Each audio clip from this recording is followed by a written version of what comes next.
Happy New Year to all from Mousumi's Cake Corner. It is time to forget the past and celebrate a new start.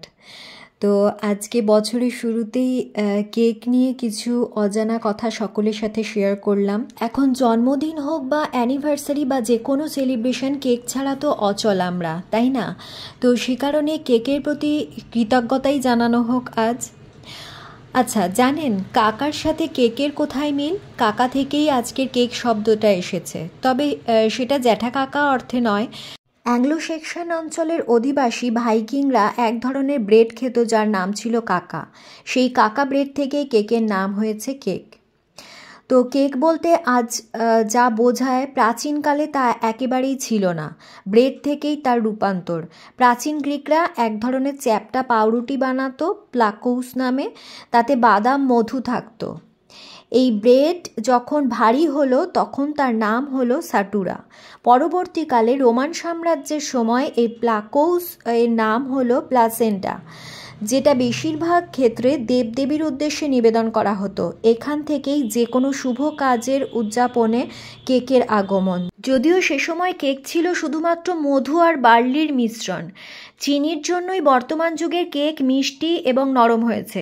ষোড়শ শতাব্দীতে ইউরোপীয় পর্যটকরা বিভিন্ন tropical country থেকে চিনি সংগ্রহ করতেন। তখন থেকে চিনি আর কেকের মধুর সম্পর্ক শুরু হয়। তবে চিনির দাম তখন এত বেশি ছিল যে সাধারণ মানুষ তা কিনতে পারতেন না। তবে ঔপনিবেশিক যুগ শুরু হওয়ার সাথে সাথে চিনি সাপ্লাই বৃদ্ধি পায় এবং দাম কমে যায়। আজকের সবার প্রিয় যে ফ্রুট কেক, সেটাও তৈরি হতে পেরেছে শুধুমাত্র চিনির কল্যাণে।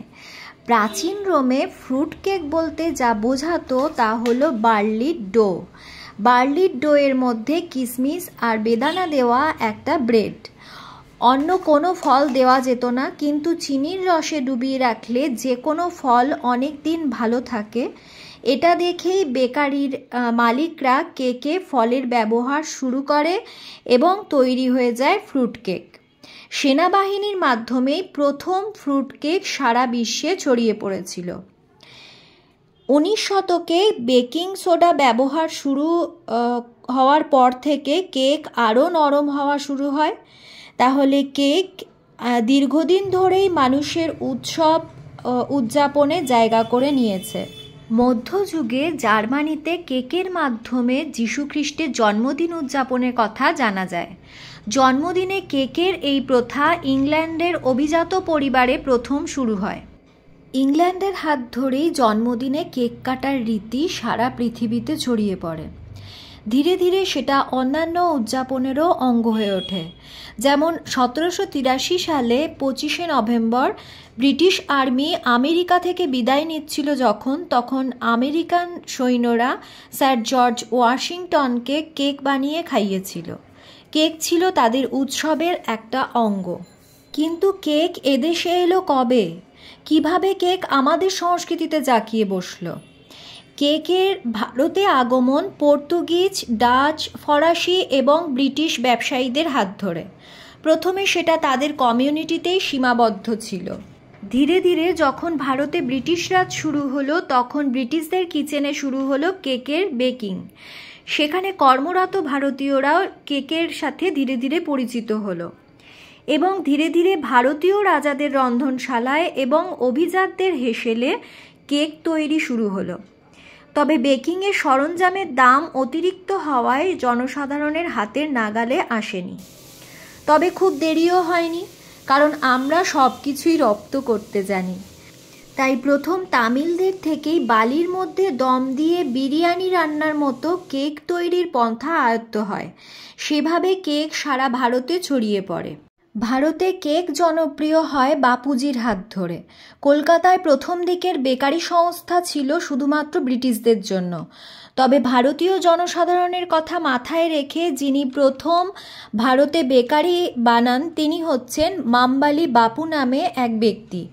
1883 সালে যার নাম ছিল রয়্যাল বিস্কিট বেকারি, যেখানে প্রায় 40 রকমের ব্রেড, কেক ও বিস্কিট পাওয়া যেত এবং তার ব্যবস্থা ছিল একদম দেশি। তবে বাপুকে কেক বানাতে শিখিয়েছিলেন মার্ডাক ব্রাউন নামে একজন সাহেব। এক ক্রিসমাসে ব্রাউন লন্ডন থেকে একটা প্লাম কেক নিয়ে এসে বাপুকে দিয়ে বললেন হুবহু এরকম কেক বানিয়ে দিতে হবে। সাহেব সব উপকরণ দিয়েছিলেন এবং সেই প্রথম তৈরি হয়েছিল দেশীয় প্লাম কেক। কিন্তু তখন সব উপকরণ ভারতে পাওয়া যেত না, তাই কাজটা সহজসাধ্য ছিল না। তাছাড়া অনেক ভারতীয় নিরামিষভোজী, সেখান থেকেই শুরু হলো কেকের ভারতীয়করণ। তখন থেকেই কেকে ঘি মাখনের ব্যবহারের সূত্রপাত। বাংলা তথা কলকাতা ব্রিটিশ ভারতের রাজধানী হওয়ার কারণে কলকাতায় কেকের সাথে নারীর যোগ বা অঙ্গাঙ্গিক সম্পর্ক তৈরি হয়েছিল। প্রথমে ডাচ ফরাসিরা, পরে ব্রিটিশরা কেক পাউরুটি বানাতো নিজেদের জন্য। অকল্যান্ড হোটেল, ফিরপো এগুলো ছিল কেকের বিখ্যাত বেকারি। আর এই অকল্যান্ড হোটেলেরই এখন নামকরণ হয়েছে গ্রেট ইস্টার্ন হোটেল। একসময় তাকে বলা হতো ইস্টার্ন ইন্ডিয়ার ব্রেড বাস্কেট। আর একটা বিখ্যাত বেকারির কথা না বললেই নয়, সেটা হলো দার্জিলিংয়ের গ্লিনারিজ। তো এই কেক সম্বন্ধে এই তথ্যগুলো জেনে কেমন লাগলো জানাবেন, আর ভিডিওটা কেমন লাগলো সেটাও জানাবেন।